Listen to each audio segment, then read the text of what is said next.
Thank you, and thank you, Ms. Foster, for pointing out that under Title 10 it is pre-pregnancy family planning, and that is what we're talking about. So let me ask you if there are any implications of the 2019 final rule that would deter grantees from applying from Title 10 grants in the future. No, and in fact, a wider variety, a more diverse population of organizations would be able to apply for Title X grants. So you think it would increase then the universe of people offering this service, pre-pregnancy family planning?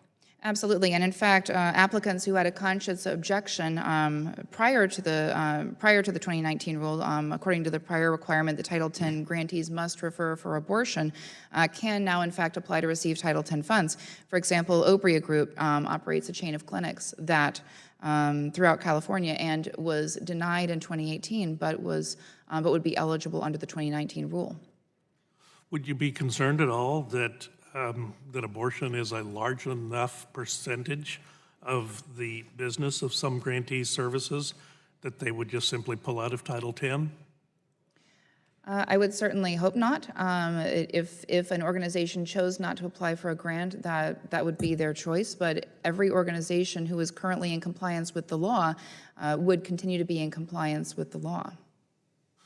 So according to the April 2019 Title 10 directory, Texas has 2 grantees and 34 subrecipients. Do you anticipate that this new rule will attract new grant applicants? I would expect that it would, yes. And ultimately, that would be a good thing, is that correct? Absolutely. If we have a broader diversity of grant applicants and hopefully grantees, then that would be a good thing. We would have a wider variety of options for women to choose from.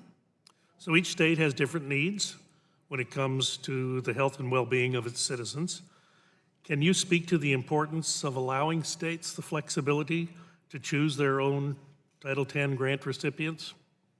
Certainly, it's absolutely critical that states have the ability to choose their Title X grant recipients, that we have that diversity in options for women. Speaking again of the friend that I referenced earlier, immigrant low-income women have the same right to access and should be able to access life-affirming choices if that's what they so choose. They should be able to access a provider that shares their faith background if they so choose, and that really should be available to women in every walk of life. Well, thank you for those responses. Madam Chair, I would just like to submit for the record a letter to me from Dr. Michael New. Dear Dr. Burgess, I would like to draw your attention data showing overall positive trends in Texas, including a reduction in the number of abortions year after year. He's talking about 2011 to 2015. Between that time frame, the last year for which data is publicly available, the pregnancy rate for minors in Texas fell by 39%, the birth rate for minors fell by 36%, and the number of abortions performed on minors fell by 53%. Additionally, during this time, the overall abortion rates in Texas declined by over 29%, and the state birth rate exhibited little change. And this is in the background of, we're growing in Texas, we're getting bigger.